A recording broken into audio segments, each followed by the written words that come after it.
Estaba en la cocina, todavía con el vestido que le había comprado para su boda. Había imaginado ese momento 1000 veces, cómo se giraría y sonreiría al verme, cómo lloraríamos juntas al colocarle el collar, cómo le tomaría la mano y le susurraría, siempre serás mi bebé. Pero nada de eso ocurrió porque me dijo que no viniera. Su voz había sido fría, directa. Mamá, creo que es mejor que no vengas. Sin explicaciones, sin discusión, solo esas palabras. La casa estaba tan silenciosa esa mañana, demasiado silenciosa, de esas que hacen zumbar los oídos. No dejaba de mirar el reloj, aunque sabía que la ceremonia ya había empezado. Había preparado un café que no podía beber y envuelto un regalo que jamás daría. El silencio se instaló como una segunda piel. No lloré, no de inmediato. Simplemente me senté en la silla de la cocina, con una mano agarrada al borde de la mesa como si me anclara a algo. Me dije a mí misma que quizá llamaría, que quizá había habido un error, que quizá esto no estaba pasando de verdad. Pero sí estaba pasando, y el silencio se hacía cada vez más fuerte. Cuando llamaron a la puerta a la mañana siguiente, casi no abrí. Seguía con el mismo vestido, aunque la tela parecía de otra persona.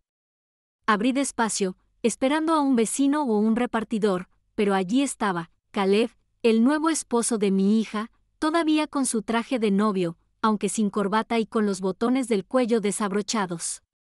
Parecía exhausto, perdido, y no me saludó. Me preguntó, ¿podemos hablar? Antes de empezar, cuéntanos en los comentarios desde dónde nos ves. No olvides darle a me gusta, compartir y suscribirte para ver más historias impactantes. Antes de todo esto, antes del silencio, antes del desamor, antes de la boda que se celebró sin mí, hubo amor, un amor real e innegable, de esos que se sienten tan profundamente que crees que nunca se perderán. Así fue mi vida con Ariel. Era mi única hija, nacida durante una tormenta tras 14 horas de parto y 5 años de lucha por la fertilidad. Cuando la abracé por primera vez, sus deditos se envolvieron alrededor de los míos como si me hubieran estado esperando. Desde ese momento, solo fuimos los dos contra el mundo. La crié sola, su padre se fue antes de que pudiera pronunciar su primera palabra. Nunca hablé mal de él, ni una sola vez. Quería que creyera en el amor, en la lealtad. Trabajé en 2 empleos durante la mayor parte de su infancia, enseñando segundo grado durante el día y dando clases particulares por las noches, solo para mantenernos a flote. En cada proyecto de feria de ciencias, en cada recital de piano, en cada pastel de cumpleaños con forma de castillo o princesa de dibujos animados, yo estaba presente. Incluso cuando el dinero escaseaba, ella no lo sabía. Su mundo era tranquilo y seguro, y yo me encargaba de ello. Éramos muy unidos, de esos que teníamos rituales los viernes por la noche, pijamas iguales, palomitas y una película nueva cada semana. De esos que se metía en mi cama a medianoche durante las tormentas, incluso a los 15 años, y susurraba, solo hasta que pase. Siempre era alegre, amable y de risa fácil. Tenía la mirada de su padre, pero no su silencio. Me lo contaba todo, al menos, antes. Recuerdo el día que trajo a Caleb a casa por primera vez. Tenía 24 años, radiante y segura de sí misma. Era educado, de voz suave y amable, pero a la vez tranquilo. Me cayó bien al instante, no solo porque la trataba bien, sino porque la escuchaba cuando hablaba. La seguía con la mirada como si intentara memorizarla. Y quizá por eso no cuestioné nada. Confié en sus decisiones. Confié en nosotros. Cuando se comprometieron, lloré, no de tristeza, sino porque sentía que íbamos a empezar un nuevo capítulo juntos. Me imaginé planeando la boda juntas. La ayudaría a elegir su vestido, la acompañaría por los lugares, compartiría el caos y las risas. Empecé una pequeña libreta, ideas, citas, proveedores. No quería ser agobiante, solo servicial. Le compré un collar, una delicada cadena de oro con un pequeño dije en forma de corazón grabado con la frase, siempre tu mamá. Quería regalárselo la mañana de su boda. Incluso vimos arreglos florales una vez. Vino con una revista de bodas, se sentó a la mesa de la cocina con 2 tazas de té y pasamos una hora hojeándolas y marcando mis favoritos. Ese momento, solo ella y yo riéndonos de centros de mesa y paletas de colores, me hizo sentir como en los viejos tiempos. Lo guardé, sin saber que sería la última vez que me pidiera mi opinión. En los meses siguientes, algo cambió. Al principio, pensé que solo era el estrés de la boda. Dejó de llamarme tan a menudo, se saltó nuestras citas semanales para tomar café y respondía mis mensajes con mensajes cortos y entrecortados. No la presioné, pensé que volvería. Mirando hacia atrás ahora, me doy cuenta de que ignoré el cambio. No quería creer que fuera real. No quería creer que la cercanía que teníamos, el vínculo que construimos durante décadas estando solos, pudiera ser tan frágil. Pero en ese momento de tranquilidad antes de que todo se desmoronara, aún tenía esperanza. Todavía imaginaba el momento en que la vería caminar hacia el altar. Todavía la imaginaba apretándome la mano antes de decir sus votos. Incluso practiqué un breve discurso frente al espejo una noche. Pensé que sería un momento que ambas atesoraríamos, un momento de círculo completo entre una madre y una hija que lo habían superado todo juntas. No sabía entonces que me estaban borrando de una historia que ayudé a construir, que me estaba convirtiendo en una extraña en el capítulo más importante de su vida. El cambio fue sutil al principio, casi imperceptible si no prestabas atención. Pero las madres siempre lo notamos, incluso cuando fingimos no hacerlo. Ocurrió un domingo por la tarde. Ariel me había invitado a un brunch con los padres de Caleb en un local de moda del centro. Estaba emocionada, no solo por verla, sino por sentirme incluida de nuevo. Hacía semanas que no pasábamos tiempo juntas, y una parte de mí esperaba que esta fuera su manera de volver a atraerme. El restaurante era luminoso y moderno, lleno de luz natural y con hiedra artificial en las paredes. Nos sentamos en una mesa redonda junto a la ventana.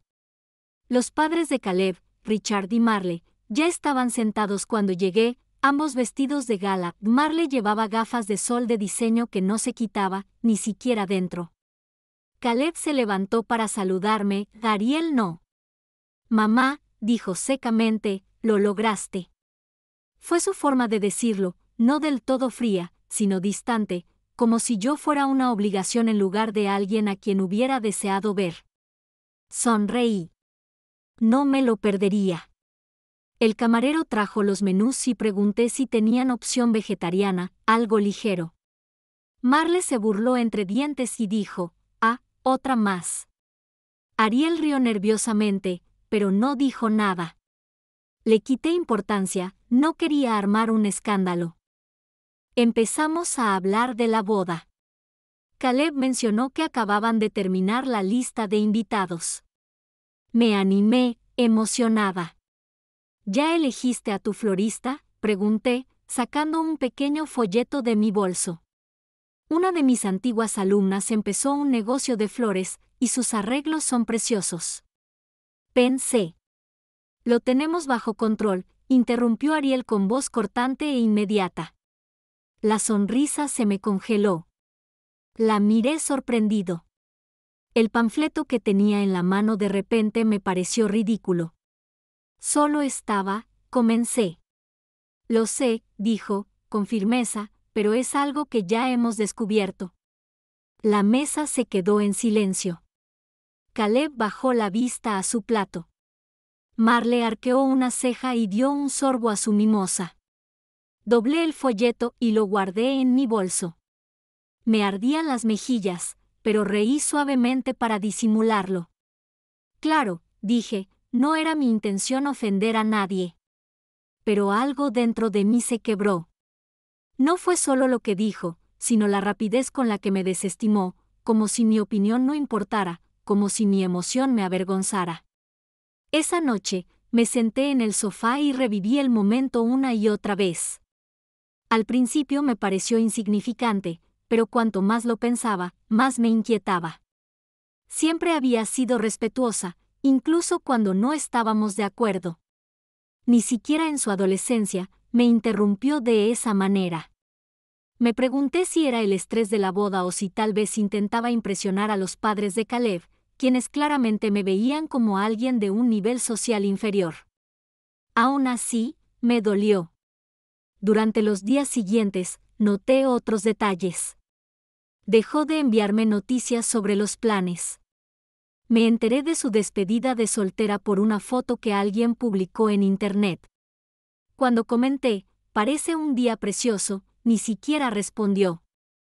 Me dije a mí misma que no debía tomármelo como algo personal.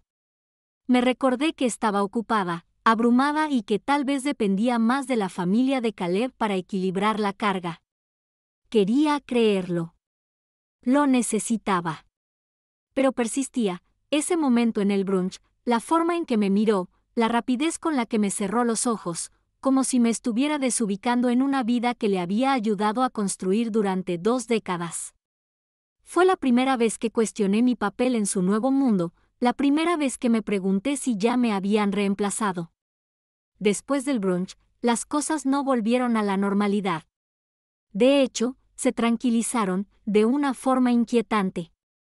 No era solo que Ariel dejara de compartir novedades sobre la boda, era como si me hubiera ido borrando, capa por capa.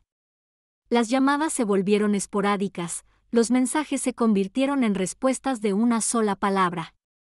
Dejó de decir, "te quiero", al final de las conversaciones telefónicas. No me di cuenta de cuánto apreciaba esas 3 palabras hasta que las perdí.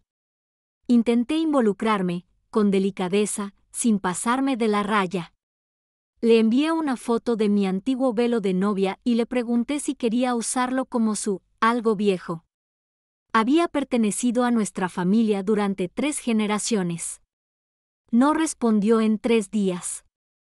Cuando lo hizo, fue un simple, "voy a usar algo diferente". Sin explicaciones, sin agradecimientos, solo con firmeza. Le pregunté si necesitaba ayuda para enviar invitaciones. Me dijo que ya estaban listas. Me ofrecía organizar una pequeña reunión para sus amigos de la universidad. No es el ambiente que buscamos, dijo, sonriendo como si intentara parecer educada, pero sus ojos no coincidían con su boca. Una tarde, pasé por su apartamento con una cesta de repostería y una cajita con recuerdos de la infancia que pensé que podría usar para las fotos de la boda, una flor prensada de un viaje de acampada, su dibujo del jardín de infancia donde aparecíamos tomados de la mano. Caleb abrió la puerta. Parecía incómodo. "No se siente muy bien para recibir visitas ahora mismo", dijo. Le ofrecí dejarle la cesta y asintió. Eso fue todo. Me devolvieron la caja una semana después, intacta. El silencio no llegó de golpe. Fue creciendo poco a poco hasta que me di cuenta de que no habíamos tenido una conversación seria en más de un mes. Se acabaron las actualizaciones, los "mamá, ¿qué te parece?". Ni preguntas, ni cariño. Dejó de necesitarme, o tal vez dejó de desearme. Seguía intentando encontrarle excusas. Quizás era la influencia de Caleb. Quizás sentía la presión de crecer y separarse. Quizás Marle le estaba dando ideas sobre cómo deberían ser las cosas. Pero en el fondo, empecé a preocuparme de que algo más estuviera sucediendo, algo que no entendía y que no podía comprender. Empecé a cuestionarme. Había estado demasiado involucrada, demasiado emocional, demasiado tradicional. Repasé cada interacción del último año, buscando el momento en que quizá había presionado demasiado o exigido demasiado. Empecé a dudar de mis instintos, de mi memoria, de mi valía. Lloré más de lo que quiero admitir, sobre todo en la cama, sobre todo de noche, siempre con la puerta cerrada. No quería que mis amigos lo supieran. No quería que nadie dijera, "así son las hijas". Porque nunca había sido así, no con nosotras. Empecé a sentirme como un fantasma en su vida, alguien que había sido vital en su momento, pero que se había desvanecido silenciosamente sin que nadie se diera cuenta. Lo peor no fue la exclusión, sino la reescritura. Una amiga en común me contó que Ariel le había dicho a su cortejo nupcial: mi madre simplemente no forma parte de esta etapa de mi vida. Esa frase me destrozó, como si hubiera decidido dar un paso atrás, como si me hubiera vuelto irrelevante voluntariamente. Pasé de ser el centro de su mundo a una nota al pie. Pero seguía sonriendo cuando me preguntaban por la boda. Seguía contándoles a los vecinos lo emocionada que estaba por ella. Seguía comprando regalos, cositas, velas, pantuflas, tarjetas de regalo para el spa. Las guardaba en un cajón de mi habitación. No sabía si podría dárselas, pero me hacía sentir cerca. Algunas noches, me tumbaba en la cama y miraba fotos antiguas en mi móvil, su graduación, sus cumpleaños, las vacaciones que hicimos en Seattle cuando tenía 16 años. Veía videos de ella bailando en la cocina, cantando en el coche, acercándose sigilosamente a mí y gritando "¡Bú!" solo para hacerme reír. En esos momentos, sentía que estaba de luto por alguien que aún vivía. No había perdido a mi hija por una tragedia ni una enfermedad, la estaba perdiendo por la distancia, una distancia fría e intencionada. Y era un dolor que nunca esperé sentir. Era jueves por la noche cuando llegó la humillación, silenciosa, aguda y de la forma más íntima posible, sin gritos ni confrontación, sino con risas. Empezó con un timbre en mi teléfono.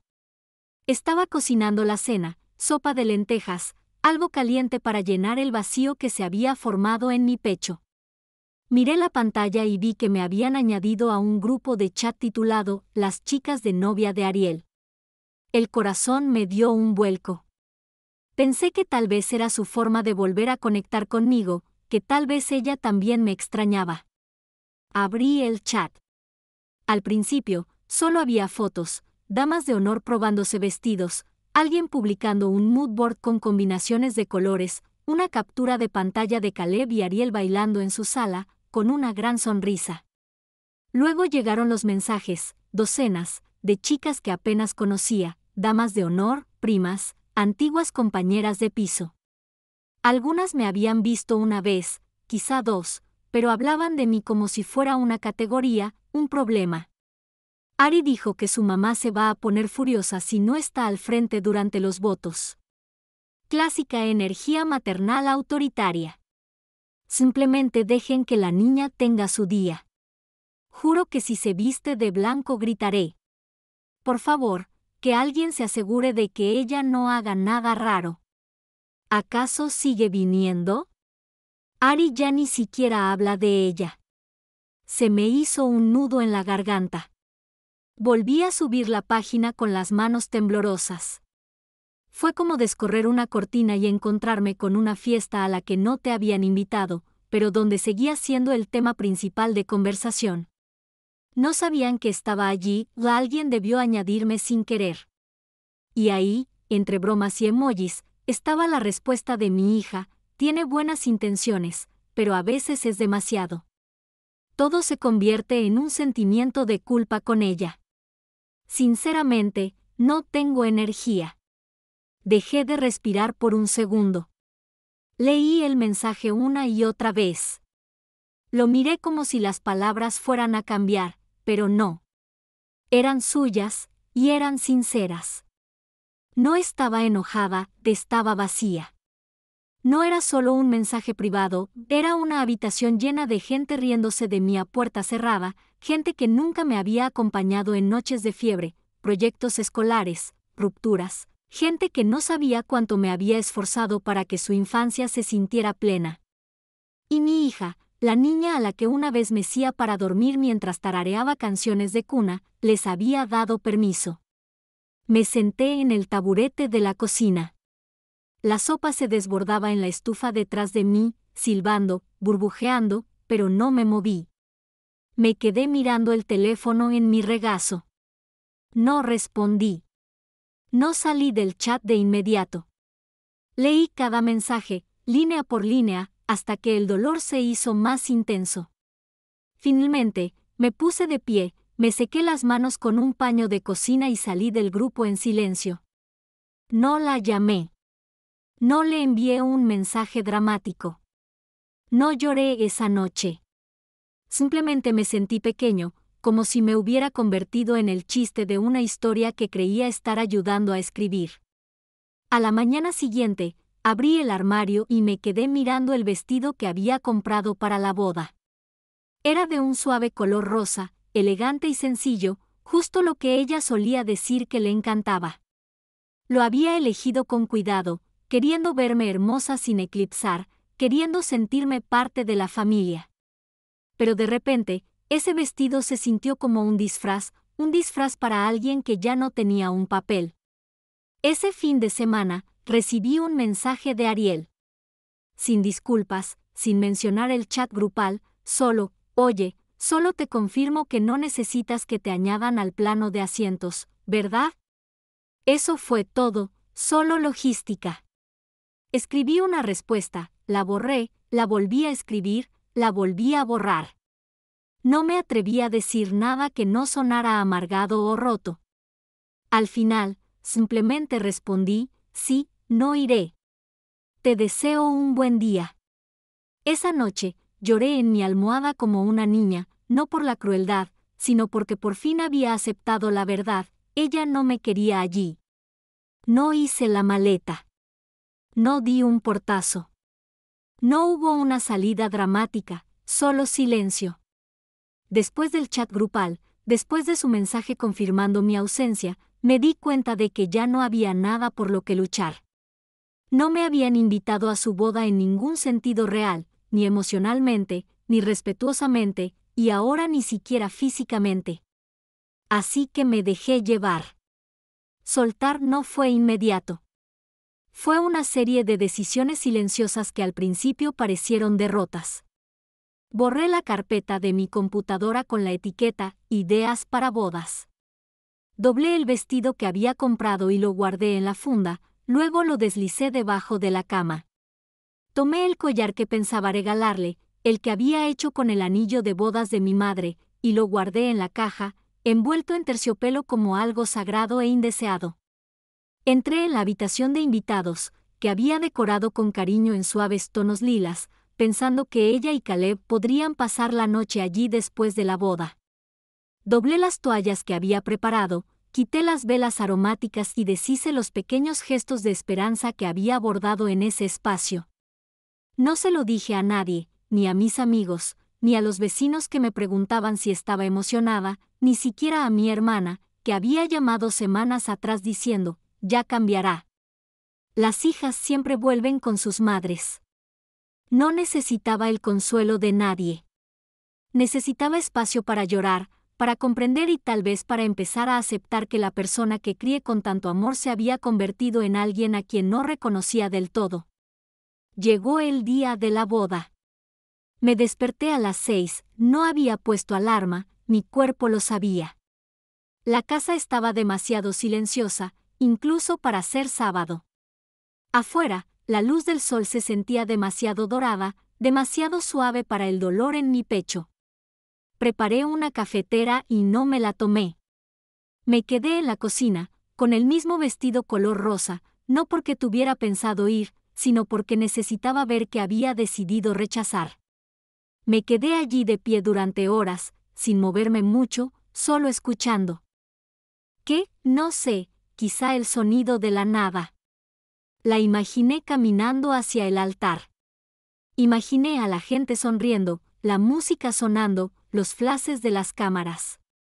Me pregunté si Caleb parecía feliz. Me pregunté si ella pensaba en mí. Y luego me pregunté si aún importaba. Al mediodía, me puse el pijama. Volví a meter el vestido debajo de la cama. Lo tapé con una manta, como si eso amortiguara su recuerdo. Me senté en el sofá y miré por la ventana. No hubo ningún momento de película, ningún mensaje inesperado, ningún golpe en la puerta, solo un desamor lento y constante. Y durante todo eso, no dije nada. Hubo un tiempo en que habría suplicado, escrito una carta larga, exigido una explicación. Pero ya no podía hacerlo, no por orgullo, sino por cansancio. Cuando alguien te demuestra claramente que ya no te valora en su vida, dejas de ofrecerle más pedazos de tu alma para que los descarte. No estaba enojado. Ni siquiera estaba amargado. Lo que sentía era algo más profundo, más silencioso, como salir de una habitación que ayudaste a construir y darte cuenta de que la puerta ya se había cerrado tras de ti. En ese silencio, hice algo que no había hecho en semanas. Encendí una vela en el centro de la sala. Me serví una taza de té y me senté, no para llorar, ni para suplicarle al universo, sino simplemente para estar en paz conmigo misma. Pensé en quién era antes de que la maternidad me consumiera, antes de que toda mi identidad se centrara en ser la madre de alguien. Intenté reencontrar a esa mujer, a la que le gustaba escribir un diario, a la que daba largos paseos después del trabajo, a la que alguna vez pintó, aunque nunca terminara nada. Y en algún lugar del silencio, le hice una promesa silenciosa: si me estaban borrando de la historia de alguien más, mejor empezaría a escribir la mía. No necesitaba un asiento en la boda, necesitaba un asiento en mi propia mesa, la que había olvidado prepararme todos estos años. El día después de la boda fue más pesado que el día mismo. No había ningún acontecimiento que esperar, ninguna esperanza que sofocar en silencio, ninguna ilusión que pulir. La conclusión se había instalado. Ariel se había casado, y yo no había estado allí. No la había acompañado al altar. No la había visto decir, sí, quiero. No la había visto bailar bajo luces centelleantes, sonriendo como la niña que conocí. Me habían borrado. Las mañanas de domingo solían ser mis favoritas. De pequeñas, Ariel y yo teníamos un ritual: panqueques con fresas, jazz tarareando suavemente de fondo, las dos con calcetines afelpados, riéndonos de nada. A veces, la pillaba bailando en la cocina, con una espátula como micrófono. Amaba esas mañanas más de lo que ella jamás sabrá. Pero este domingo, no había música ni fresas, solo silencio, de esos que te oprimen el pecho como un peso que no puedes quitarte de encima. Deambulé por la casa sin rumbo. El silencio se me pegaba, denso e implacable. Levanté el teléfono 2 veces para llamarla, mis dedos rondaban su nombre, pero, ¿qué iba a decir? ¿Felicidades? ¿Te extraño? ¿Por qué hiciste esto? En cambio, revisé las redes sociales. Ya estaban publicadas las fotos de su boda, una iluminación perfecta, su vestido como de revista, Caleb sonriendo a su lado. Su descripción decía: el mejor día de nuestras vidas. Había cientos de comentarios, están despampanantes. ¡Qué pareja tan hermosa! ¡Qué feliz por ustedes dos! Ni una sola mención de mí, ni una sola. Pero lo que realmente me destrozó fue la imagen de ella y Marle, la madre de Caleb, abrazándose con fuerza, ambas radiantes, con las mejillas juntas como si se conocieran y amaran desde hacía décadas. El pie de foto decía: mi segunda mamá, gracias por hacer todo tan mágico. Me quedé mirando la pantalla hasta que me ardieron los ojos. Mi segunda mamá. Como si yo hubiera sido la temporal, como si todo lo que había hecho, las rodillas raspadas que vendé, los cumpleaños que estiré hasta el último centavo para que fueran especiales, las noches que me quedé despierta junto a su pequeño cuerpo febril, susurrándole: ¿estás bien? Estoy aquí, ya no importara. Fui a la cocina y abrí el refrigerador, buscando algo para llenar el vacío. Allí estaba, el pastel de 3 pisos que había hecho el día anterior, mi propia versión de celebrar a distancia, de chocolate con relleno de frambuesa, su favorito. Había planeado cortarlo, encender una vela y brindar en su honor, solo yo y mis recuerdos. Pero no lo había tocado. Ahora, no soportaba mirarlo. Lo saqué, le quité la tapa y lo llevé a la basura. No lo corté. Ni siquiera intenté guardar un bocado. Lo tiré todo, la decoración, el cuidado, el amor que había detrás, todo enterrado en plástico y vergüenza. Entonces me senté en el suelo de la cocina, con la espalda contra los armarios, las piernas encogidas, y me dejé llorar, no las lágrimas silenciosas que había estado conteniendo durante semanas, sino sollozos crudos y dolorosos, de esos que te vacían los pulmones y te sacuden los hombros. Lloré por la hija que crié, por la relación que perdimos, por los años que di con tanta generosidad, solo para ser tratada como algo secundario. Lloré por mí misma, porque había hecho todo lo posible. No había sido perfecta, que madre lo es, pero había estado presente, cariñosa, dedicada. Había intentado estar presente de todas las maneras posibles, y aún así, no había sido suficiente. Finalmente, me levanté del suelo y arrastré una manta hasta el sofá. Me acurruqué con ella como un escudo, con la cara hinchada, la garganta dolorida y la cabeza palpitante. Me quedé mirando al techo durante horas, sin pensar, sin sentir, simplemente existiendo. Esa noche tuve un sueño. Estaba sentada en un banco en un jardín. Ariel era otra vez una niña pequeña, de 5 o 6 años, con un vestido de girasoles y una margarita en la mano. Me miró y me preguntó, ¿estás bien, mami? No pude responder, simplemente la alcancé, pero se escabulló, corriendo hacia una niebla que no pude seguir. Me desperté sollozando, con la manta enredada en mis piernas como cadenas. En ese momento supe que había tocado fondo. Ya no podía bajar más, solo avanzar. A la mañana siguiente del sueño, me desperté con una sensación de vacío, con los ojos llenos de lágrimas y sueño. Me movía como alguien que me doblaba la edad, lento, pausado, con cuidado de no perturbar el dolor que se había arraigado en mi pecho. No preparé café. No me duché. Simplemente me senté a la mesa de la cocina en silencio, contemplando las flores marchitas en el alféizar de la ventana. Me dije a mí misma que necesitaba limpiar, no solo la casa, sino también el dolor, la pesadumbre, los recordatorios de todo lo que esperaba que fuera esta semana. Empecé por el armario del pasillo, sacando bolsas de regalo, cintas, papel de seda, todo lo que había comprado con anticipación. Lo tiré a un contenedor de plástico, sellándolo sin más. Entonces llegué al último objeto, una cajita lavanda, envuelta a mano con un lazo color crema, el collar, el que había planeado regalarle a Ariel la mañana de su boda. Casi lo había olvidado. El corazón me latía con fuerza al sostenerlo, no porque pensara que todavía lo querría, sino porque de repente recordé lo que había dentro, además de las joyas. Me senté lentamente en el sofá, desatando con cuidado la cinta como si aún importara. Dentro estaba el collar, envuelto en suave terciopelo blanco, una delicada cadena de oro con un colgante en forma de corazón grabado con las palabras, siempre tu mamá. Pero no era solo el collar. Había puesto allí, debajo del acolchado, doblada en 4 cuadrados apretados, una carta que había escrito semanas antes, una carta que había olvidado entre tanto rechazo y dolor. Lo saqué y lo desdoblé lentamente, el papel crujía entre mis dedos. Estaba escrito con mi caligrafía más pulcra, la que usaba cuando quería que cada palabra fuera perfecta.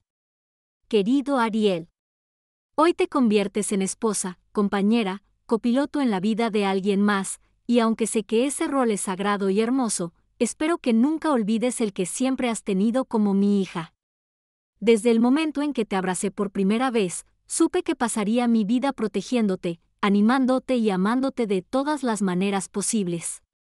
Cada llanto nocturno, cada rodilla raspada, cada historia que me susurraste en el hombro, están grabados en mi alma. Eres el latido de mi corazón. Sé que no he sido perfecta. He cometido errores, he perdido el hilo, he dicho las cosas equivocadas en el momento equivocado. Pero mi amor por ti nunca ha flaqueado, ni por un segundo. Este collar guarda un trocito de mí y también de tu abuela. Su anillo de boda se fundió en el dije para que nos llevaras a las dos contigo, no porque necesites recuerdos de las mujeres que te precedieron, sino porque mereces saber que la fuerza que llevas en tu interior proviene de algo real.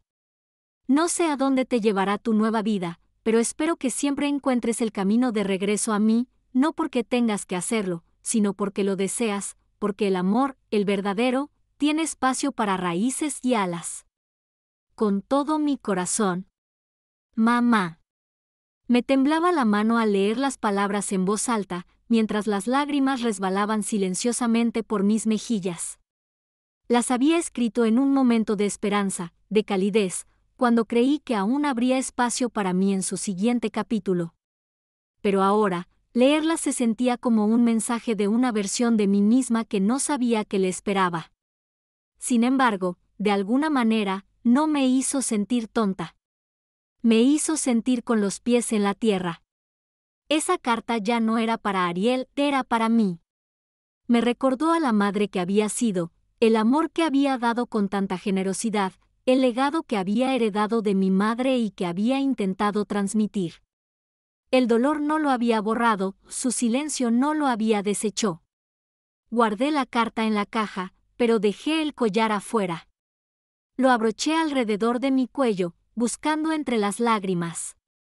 El amuleto se posó justo en mi corazón, ligero y cálido contra mi piel. No se sintió como una rendición, se sintió como una recuperación. No era solo una madre que había sido apartada, era una mujer que había amado profundamente, se había sacrificado con valentía, había soportado sola su dolor y, aún así, había elegido mantener la cabeza en alto. La carta me recordó que mi historia no había terminado, solo había pasado página. Algo cambió después de leerla, no como un rayo ni una gran revelación, sino más silencioso, más suave, como la lenta y constante sensación de una puerta al abrirse tras estar cerrada demasiado tiempo. Por primera vez en semanas, no sentí que me ahogaba. Me levanté, me acerqué al espejo del pasillo y me miré de verdad. Tenía los ojos hinchados, la piel pálida, la postura encorvada por semanas de peso emocional.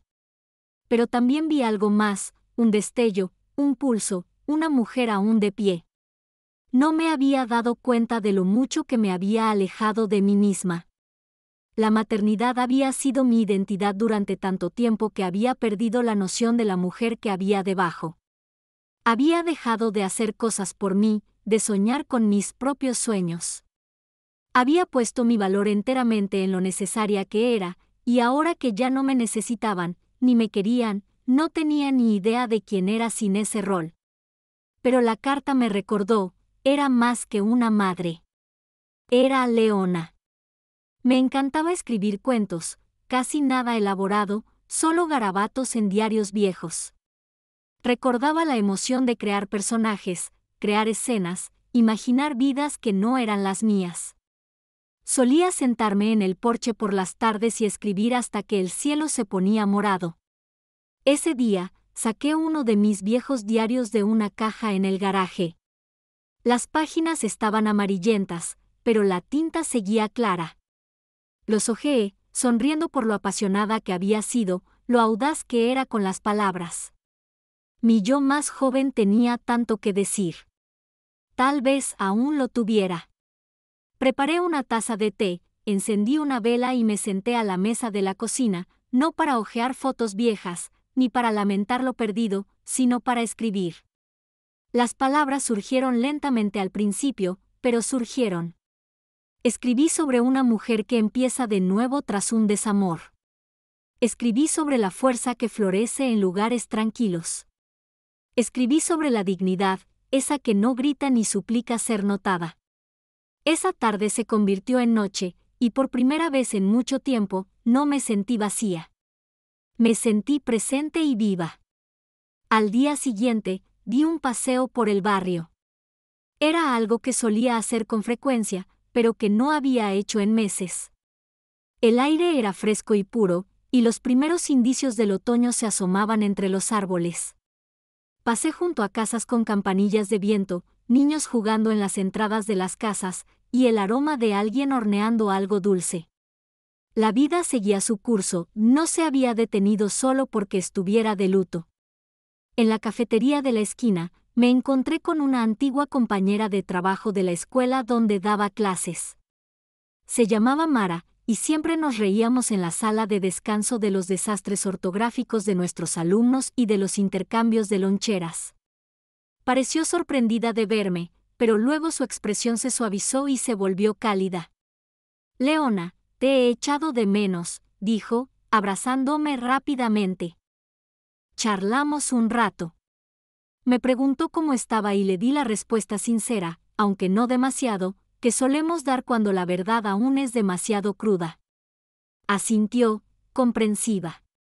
Antes de despedirnos, me dijo, «Sabes, el distrito busca tutores de lectura a tiempo parcial. Siempre tuviste un don con los chicos con dificultades. Deberías pensarlo». Sonreí cortésmente, pero algo dentro de mí se encendió, no porque necesitara el dinero, sino porque echaba de menos sentirme útil, no de una forma abnegada y parcial, sino como si estuviera destinada a estar ahí. Esa noche, saqué mi currículum y lo actualicé. No se lo dije a nadie. No intentaba demostrar nada. Solo quería reconectar con esa parte de mí que sabía dar sin desaparecer. Día a día, comencé a reconstruir. Volví a poner música en casa, nada dramático, solo jazz suave y algunas canciones de cuando Ariel era niña. Vacié el cajón de los regalos que le había escondido y les di un nuevo uso. Encendí velas, no por nostalgia, sino para darme calor. Incluso empecé a asistir a un grupo de escritura en la biblioteca los miércoles por la noche. Al principio fue incómodo, pero aún así me senté en el círculo, agarrando mi cuaderno como una armadura. Nadie sabía por lo que había pasado, y eso estaba bien. No se trataba de que me vieran, se trataba de recordarme a mí misma. Y por primera vez en mucho tiempo, no esperaba una disculpa ni una reconciliación para sentirme completa. Estaba encontrando mi camino de regreso, silenciosa y firmemente. La sanación no llegó con fuegos artificiales, llegó en susurros, en rutinas, en decisiones que parecían pequeñas pero lo significaban todo. No le dije a nadie lo que hacía, ni siquiera a mí misma. Simplemente empecé a actuar de forma diferente. Cada mañana, me despertaba y hacía mi cama con un propósito. Abría las persianas y dejaba entrar el sol. Dejé de revisar las redes sociales a primera hora, de mirar las publicaciones de Ariel para ver si me habían mencionado, etiquetado o recordado. Dejé de perseguir sombras. En cambio, creé luz. Empecé a hacer voluntariado 2 mañanas a la semana en la biblioteca pública, organizando la hora del cuento infantil. El primer día, pensé que me destrozaría, ver a los pequeños con ojos ansiosos y voces temblorosas, viendo a sus madres ir detrás de ellos, orgullosas y agotadas. Pero no me destrozó, me tranquilizó. Leía libros en voz alta con una energía que creía haber perdido. Los niños se reían, señalaban las ilustraciones, suplicaban por uno más. Había olvidado lo bien que se sentía ser la voz favorita de alguien en la sala, aunque solo fuera por unas pocas páginas. Una niñita, Harper, se me pegaba todos los jueves.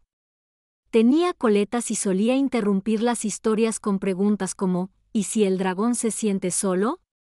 Me recordaba tanto a Ariel a esa edad que me hacía doler el pecho y sentir una opresión al mismo tiempo. También solicité el trabajo de tutoría que mencionó Mara. No pensé que quisieran a alguien que hubiera estado fuera del sistema durante varios años, pero en una semana tuve una entrevista telefónica. A finales de mes, estaba ayudando a alumnos de segundo de primaria con dificultades a descifrar palabras y construir oraciones. Había olvidado lo profundamente satisfactorio que era ver a alguien crecer bajo tu cuidado, no porque lo exigieras, sino porque creías que podía. En casa, empecé a reorganizarlo todo, no frenéticamente, ni para matar el tiempo, sino para recuperar el espacio. Doné cajas con trastos acumulados a lo largo de los años, cosas que pensé guardar, por si acaso, Ariel las necesitaba. Esa justificación ya no me dominaba. Había terminado de preservar un espacio para alguien que se había marchado. compré una estantería nueva. La llené con mis cosas favoritas, poesía, memorias, libros viejos de jardinería. Empecé a escribir de nuevo, no solo un diario, sino cuentos. Algunos eran sobre madres, otros no. Pero eran míos. El collar seguía en mi cuello. Ya no lo sentía como un símbolo de rechazo, lo sentía como una discreta insignia de supervivencia. También tomé decisiones prácticas. Me reuní con un abogado y actualicé mi testamento, algo que llevaba años posponiendo.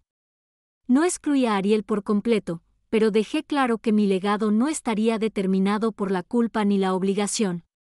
Añadí organizaciones benéficas que me importaban. Incluí instrucciones para mis diarios, mis cartas, mis historias. Quería ser recordada en mis propios términos, como una mujer que amaba profundamente, pero que también vivía para sí misma. No le conté nada a Ariel. No le envié un mensaje, no intenté hacerla sentir culpable para que me contactara. Dejé que su silencio fuera suyo. Pero el silencio no significaba que estuviera inactiva. Significaba que estaba reconstruyendo, silenciosa e intencionalmente, preparándome para una vida que no girara en torno a ser la red de seguridad de alguien, la idea de último momento de alguien, el chivo expiatorio de alguien. Volví a llevar un calendario, pero esta vez, las entradas eran para mí, grupo de escritura, clases particulares, paseos con un vecino, una noche de micrófono abierto a la que me dije que podría asistir, aunque no leyera nada. Las anoté como si fueran promesas para mí misma. La gente empezó a notarlo. En la biblioteca, un profesor jubilado me preguntó si alguna vez había considerado publicar.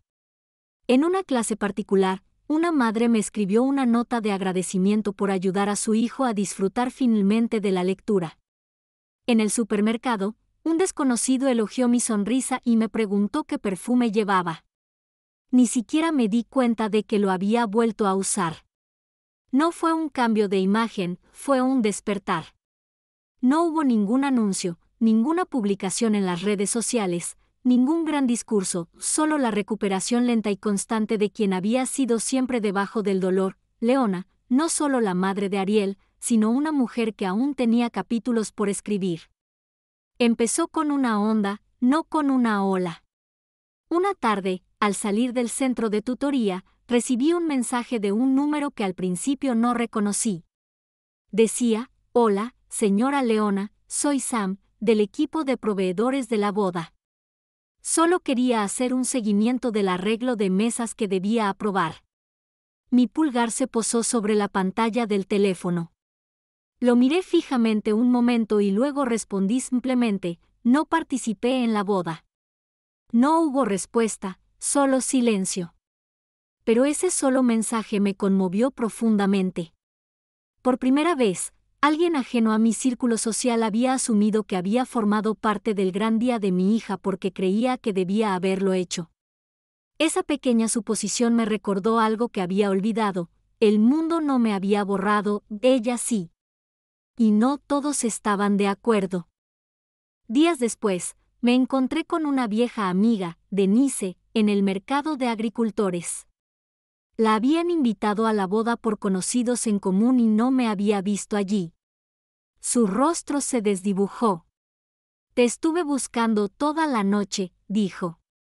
«Pensé que tal vez llegabas tarde o que estabas fuera de la ciudad».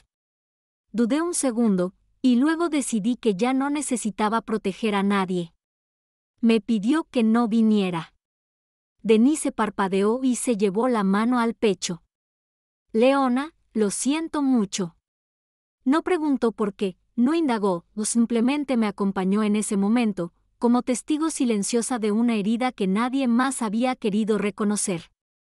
Esa noche, algo dentro de mí se calmó, no sanó, pero se tranquilizó. No estaba loca, no me imaginaba la exclusión. Me habían excluido de un día que una vez fue nuestro, y el hecho de que otros lo notaran, que a otros les importara, significaba que ya no era invisible. Entonces llegó el silencio de Caleb. No había publicado ni una sola foto de la boda, ningún pie de foto brillante, ninguna presentación de su luna de miel, solo silencio. Al principio, supuse que solo era reservado o que tal vez estaba absorto en la vida después de la boda. Pero entonces noté algo extraño: había dejado de etiquetar a Ariel. De hecho, su perfil parecía como si la boda nunca hubiera sucedido. No fisgoneaba mucho, había aceptado que ella estuviera viviendo su vida sin mí. Pero esto me llamó la atención. No parecía un hombre recién casado, parecía un hombre que daba un paso atrás. Recibí un correo suyo una semana después, solo unas líneas: me gustaría hablar. ¿Estarías dispuesto? No respondí de inmediato, no porque estuviera enfadado, sino porque había aprendido a hacer una pausa, a no meterme en los líos de los demás sin pensar. Leí el correo 2 veces, cerré el portátil y salí a dar un paseo. Para cuando volví, ya sabía la respuesta. Le respondí: si necesitas hablar, te escucharé, pero solo si es por la verdad, no por culpa. 1 hora después, respondió: sí. El cambio no estaba en las palabras, estaba en el silencio entre ellos, en el reconocimiento, en la decisión de acudir a mí, no por obligación, sino por reconocimiento. No le conté a nadie sobre los correos. No me preparé para lo que pudiera decir. Simplemente esperé. Mientras tanto, otras cosas empezaron a florecer. Me pidieron que dirigiera una de las sesiones de escritura en la biblioteca. El tema era narrativas de pérdida y fortaleza. Casi decliné, pero entonces recordé en quien me había convertido estos últimos meses, alguien que ya no huía de su historia. En la sesión, leí un texto sobre una mujer que veía a su hijo alejarse, no con crueldad, sino con silenciosa indiferencia.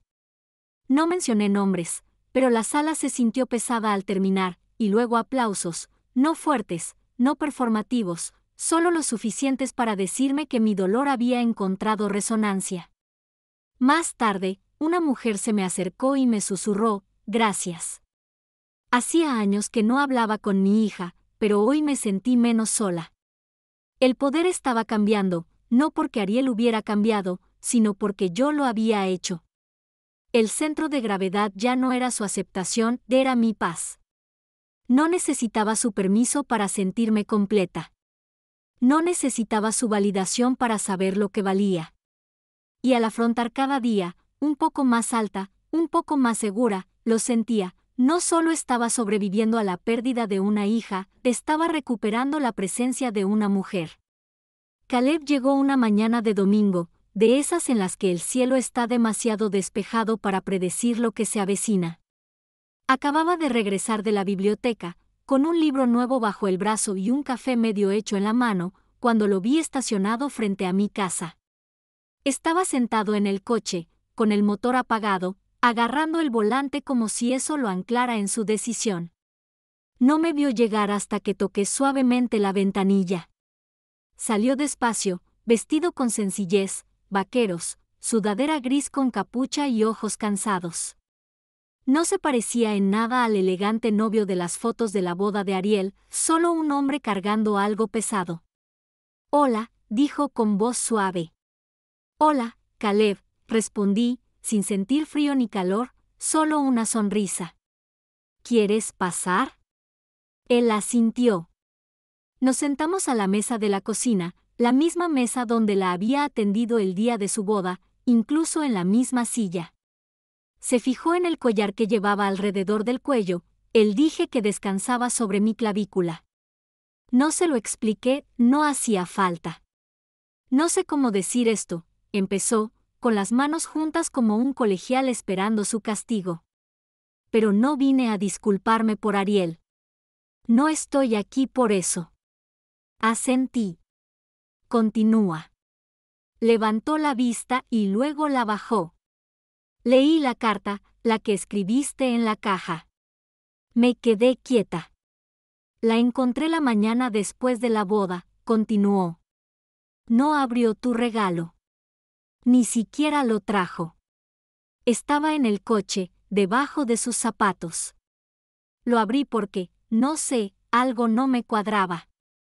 Y luego leí la carta, y todo tenía sentido. Respiró hondo. Sabía que había tensión entre ustedes. Me dijo que eras difícil, autoritaria, que intentabas controlar la boda, y le creí porque, bueno, creía conocerla. Un silencio se cernió entre nosotros, no pesado, solo frágil. Pero esa carta, dijo, no la escribió alguien que intentara controlar nada. La escribió una madre que amaba profunda e intensamente, y que estaba sufriendo. Sentí un nudo en el pecho, no era dolor ni orgullo, sino la verdad reflejada. Ha estado diferente, admitió, desde la boda. Fría, retraída. Es como si hubiera conseguido lo que quería, y aún así, siente que le falta algo. Le he preguntado por ti, se cierra en banda. Me miró a los ojos.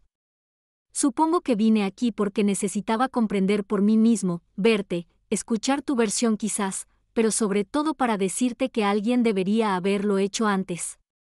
No lloré. No me inmuté. Simplemente respiré. Gracias, dije finalmente, por leer la carta, por venir. Él asintió. Quiero ser claro, añadí con suavidad. No necesito que hables por ella, y no te pido que arregles nada. Esa no es tu responsabilidad. Lo sé, dijo. Nos sentamos en silencio unos minutos. Preparé té, más por costumbre que por hospitalidad. Tomó su taza y recorrió la cocina con la mirada, fija en la pequeña foto enmarcada de Ariel de niña que aún estaba en el alféizar de la ventana. Te quería mucho, dijo en voz baja. Creo que eso fue lo que la asustó. Incliné la cabeza. ¿Qué quieres decir? Una vez me dijo que la amabas tan profundamente que parecía demasiado, que ella nunca podría estar a tu altura, que eventualmente te decepcionaría. Dejé que las palabras se asentaran. Así que decidió decepcionarme de una vez. Caleb no respondió, no tenía por qué hacerlo. Lo miré, a este joven que se había casado con mi hija, que había visto a través de su armadura, que había venido aquí no para enmendar su error, sino para honrar la verdad que había enterrado. Vi el conflicto en sus ojos, el cariño, la decepción, las preguntas. Pase lo que pase entre ustedes dos, dije con dulzura, recuerden que el silencio es una forma de violencia, y el amor sin responsabilidad, puede volverse crueldad. Asintió lentamente, las palabras le calaron hondo. Se puso de pie, con la taza aún caliente en la mano. Gracias por recibirme. Lo acompañé hasta la puerta. No nos abrazamos ni hicimos promesas, pero antes de irse, me miró una vez más y dijo, si lo hubiera sabido, te habría asegurado un asiento. Sonreí, no con amargura, sino con gracia. No necesitaba un asiento en la boda, Caleb. Solo necesitaba que alguien viera que existía. Él asintió una vez, luego se fue y cerré la puerta detrás de él, no con enojo, no con dolor, sino con claridad. 2 semanas después de la visita de Caleb, recibí una carta por correo, no un correo electrónico ni un mensaje de texto, sino un sobrescrito a mano con mi nombre escrito en la cursiva de Ariel. Me quedé en el pasillo, agarrándolo como si fuera a quemarse. No lo abrí enseguida. Fui a la cocina, preparé té y me senté a la mesa, la misma donde Caleb me había dicho que me habían visto.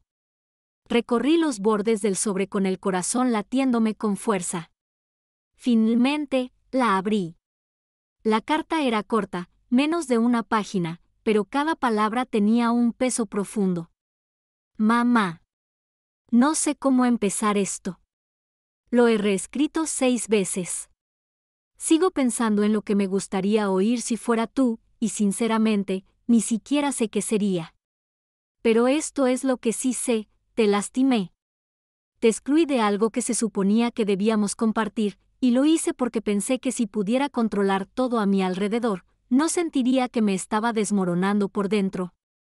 Tenía miedo, no de ti, de no estar a la altura, de fallar frente a ti.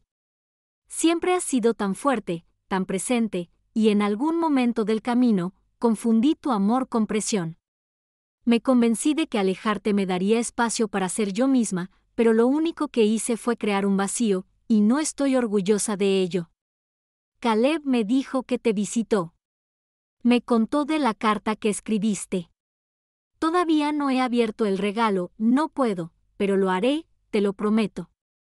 No te pido que me perdones. Solo quiero que sepas que ahora lo veo, lo que me diste, quién eras, quién sigues siendo. Y lo siento. Amar. Ariel.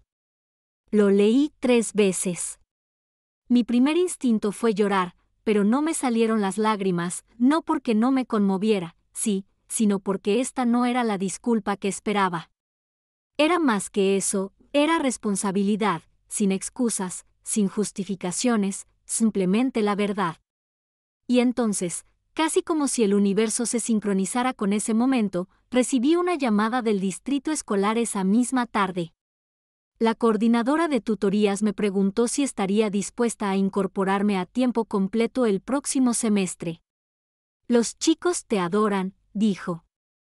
Traes una calma que no vemos a menudo. Le dije que lo pensaría, pero en el fondo, ya sabía que diría que sí. Ya no estaba llenando un vacío, estaba siguiendo un hilo que me llevaba a mí misma. Pero el cambio más grande llegó 3 días después. Llegó una carta de mi abogado, solo una copia de las revisiones del testamento que presenté el mes pasado. Casi lo había olvidado. Revisé los documentos, pasando páginas hasta llegar a la sección de objetos personales y herencias. Allí, escrita a mano, había una nota que había solicitado. El collar de reliquia puede transmitirse si el destinatario demuestra comprender su significado, amor incondicional, lealtad incondicional y presencia incondicional. No pretendía ser un castigo, era un mensaje, una limitación en forma de legado. Ese fin de semana, guardé algunas cosas, fotos antiguas, el primer cuento que Ariel escribió en segundo de primaria, un recetario que le encantaba. Se lo envié todo por correo, sin carta, sin expectativas, solo fragmentos de nuestro pasado que regresaban sin amargura. Unos días después, publicó una foto en sus redes sociales, no de la boda ni de Caleb. Era la foto de un libro infantil desgastado titulado Te amaré por siempre. Mi letra estaba en la solapa interior, para Ariel, quien me hizo madre. El texto decía, hay cosas que tardan en entenderse. Todavía estoy aprendiendo. No fue ruidoso, no fue público para compasión ni elogios. Fue silencioso, real, como una puerta que se abre lentamente. Y por primera vez en meses, no sentí que la historia hubiera terminado conmigo fuera. La justicia no fue venganza, no fue una confrontación ni un ajuste de cuentas dramático. Fue claridad, responsabilidad, finalmente, reconocimiento. A veces, la justicia más poderosa es simplemente ser recordada con razón. Era martes por la noche cuando sonó el teléfono. Casi no contesté, el número no estaba guardado en mi lista de contactos, y por un momento supuse que podría ser otra llamada automatizada de la escuela o un teleoperador que me ofrecía un seguro que no necesitaba. Pero algo me animó, un instinto silencioso, y acepté. Hola, mamá. La voz era suave, casi frágil. La reconocí al instante, no por el tono, sino por la vacilación. Era la misma voz que una vez susurró preguntas para dormir bajo una manta, la misma voz que una vez lloró tras rasparse la rodilla en el patio. Era la voz de Ariel, pero sin armadura. No dije nada de inmediato. Mi silencio no fue frío, fue cuidadoso, dejando que el momento se asentara. Es que, empezó, no sé si debería haber llamado. Ya lo hiciste, dije con suavidad, así que adelante. Hubo una larga pausa, y luego exhaló. Podía oír el aire temblar. Gracias por el paquete, dijo. Lloré al abrirlo. No pensé que lo haría, pero sí. Sonreí levemente. Son solo fragmentos de nuestra vida. No tienes que hacer nada con ellos. Pero quiero, respondió rápidamente. Quiero recordarlo. Quiero entender que olvidé o ignoré. Dejé que sus palabras se asentaran en el espacio entre nosotras. No iba a apresurarla, esta no era una conversación para llenarla de ruido. Leí la carta otra vez, dijo, con la voz ligeramente quebrada, la de la caja del collar. Por fin la leí y no pude parar de llorar, no solo por lo que escribiste, sino porque me di cuenta de cuánto tiempo ha pasado desde que te vi como persona, no solo como mi madre, sino como Leona. El nombre me impactó como una campana silenciosa. No me debes nada, dije en voz baja. Lo digo en serio. Esta llamada no es una puerta que tengas que cruzar a menos que realmente quieras. Sí, dijo sin dudarlo esta vez. Todavía no estoy lista para ir ni para hablar de todo, pero quiero empezar por algún sitio. ¿Quizás un almuerzo? ¿Algún sitio neutral? Claro, dije. Dime el lugar. El próximo sábado, nos encontramos en ese café al que solíamos ir, cerca de la librería. Maple and Pine. Terminé por ella, te encantan sus rollos de canela. Todavía lo hago, dijo y, por primera vez en meses, la oí sonreír.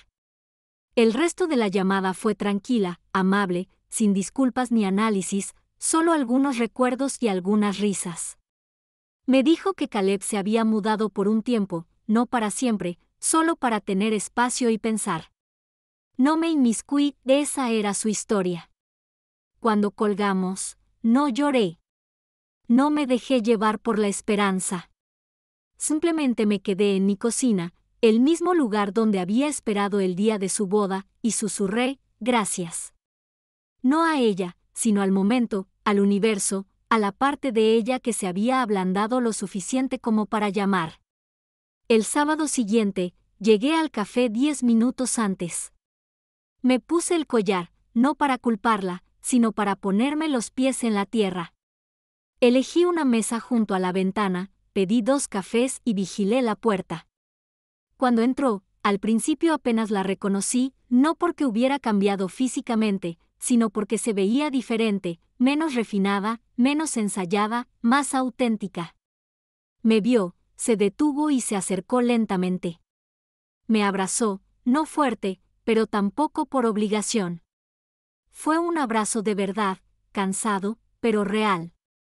Nos sentamos y, durante los primeros minutos, solo tomamos café y observamos la calle. «Te ves bien», dijo ella. «Tú también», respondí, y lo decía en serio. Sacó algo de su bolso, una foto nuestra de su infancia. Estábamos en la playa, envueltas en toallas iguales, sonriendo a la cámara como si acabáramos de descubrir el océano por primera vez. «Encontré esto», dijo, colocándolo entre nosotras. No recuerdo el día exacto, pero sí lo segura que me sentí. Puse mi mano junto a la foto. Recuerdo ese día. Construiste un castillo de arena y lloraste cuando la marea se lo llevó. Ella rió entre dientes. Me dijiste, aunque el castillo se derrumbe, siempre sabrás cómo reconstruirlo. Eso suena como algo que yo diría. Ella asintió con la mirada vidriosa. Olvidé muchas cosas, mamá. Quiero recordarlas, si me dejas. Nunca dejé de esperar que lo hicieras. No lo arreglamos todo con café y rollos de canela. Había demasiadas heridas para eso. Pero dimos el primer paso, no para volver a como eran las cosas, sino para avanzar hacia algo honesto. Y eso fue suficiente. Las siguientes semanas transcurrieron a un ritmo que no era ni rápido ni lento, sino constante, como un péndulo que por fin había recuperado su ritmo. Ariel y yo no nos hicimos mejores amigos de la noche a la mañana. No nos sumergimos en un desempaque emocional ni nos apresuramos a reparar cada puente roto. En cambio, nos permitimos un espacio para respirar, para observar, para sentir las cosas sin forzarlas. Y en ese espacio, algo honesto comenzó a crecer. Me llamaba cada pocos días. A veces hablábamos del trabajo, de libros o del tiempo. A veces no hablábamos en absoluto, simplemente nos quedábamos al teléfono, en silencio y presentes. Una vez, me envió un mensaje de voz donde aparecía pasando frente a una panadería, riendo suavemente. Estaban poniendo tu canción favorita de Ella Fitzgerald. Me hizo pensar en ti. Eso era todo, pero significó más que cualquier disculpa. Nos encontrábamos para dar paseos, cortos al principio, en un parque local donde las madres perseguían a sus niños pequeños y las parejas mayores compartían bancos como si fueran secretos. Hablábamos de cosas sin importancia, el color de las hojas, un perro que vio con gafas de sol, un poema que había leído la noche anterior. Poco a poco, el muro que nos separaba se derrumbó, no por la fuerza, sino por el cariño. Un sábado por la mañana, llegó a mi casa sin avisar. Traía una caja de cartón en los brazos. Abrí la puerta, sorprendido, y ella estaba allí con una media sonrisa. Por fin abrí el regalo de bodas, dijo, y la carta. Entró y dejó la caja sobre la mesa. Dentro había fragmentos de su vida, dibujos de su infancia, postales que habíamos coleccionado en viajes por carretera, su primer diario. Pensé que podríamos hacer un álbum de recortes juntas, dijo, no porque estemos arreglando el pasado, sino para recordarlo juntas.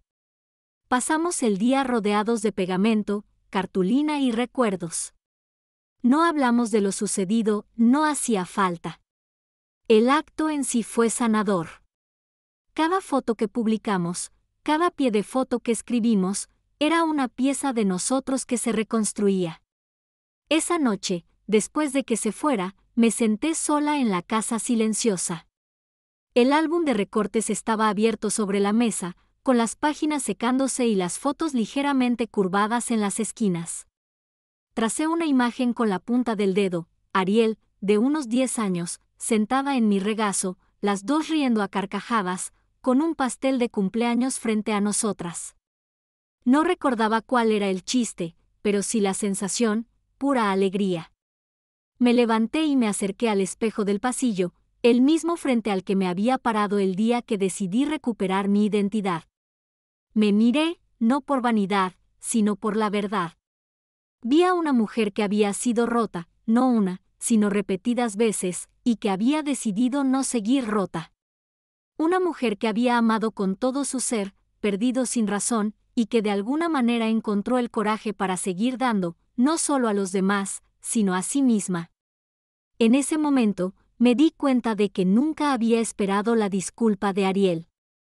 Había esperado volver a verme, y así fue. Ella había regresado a mi vida, sí, pero yo también había regresado a la mía, no como la versión de mí misma que solo vivió la maternidad, sino como la mujer que había aguantado el dolor, crecido en la ausencia y recuperado su voz en la soledad. Salí, envuelta en un chal, y me senté en el porche. El viento era fresco y susurraba entre los árboles. La calle estaba tranquila, y las estrellas centelleaban sobre mí como promesas lejanas. Pensé en el collar que llevaba al cuello, el colgante en forma de corazón que mi piel calentaba. Había sido para ella, tal vez algún día lo seguiría siendo. Pero por ahora, me pertenecía, un símbolo no de pérdida, sino de resiliencia. La casa ya no parecía una sala de espera, se sentía como mi hogar, el mío. Mientras tomaba un sorbo de té, recordé las palabras que le dije años atrás en la playa, mientras lloraba por un castillo de arena que el océano había reclamado, aunque el castillo se lo lleve la corriente, siempre sabrás cómo reconstruirlo. Ese recuerdo, antes lejano, regresaba ahora con una nueva verdad, porque me había reconstruido no con la misma forma, ni con las mismas piezas, sino con más fuerza, más sabiduría, más completa. Y en la quietud de aquella tarde, bajo un cielo que no pedía nada, por fin comprendí, no había perdido a mi hija, me había encontrado a mí misma.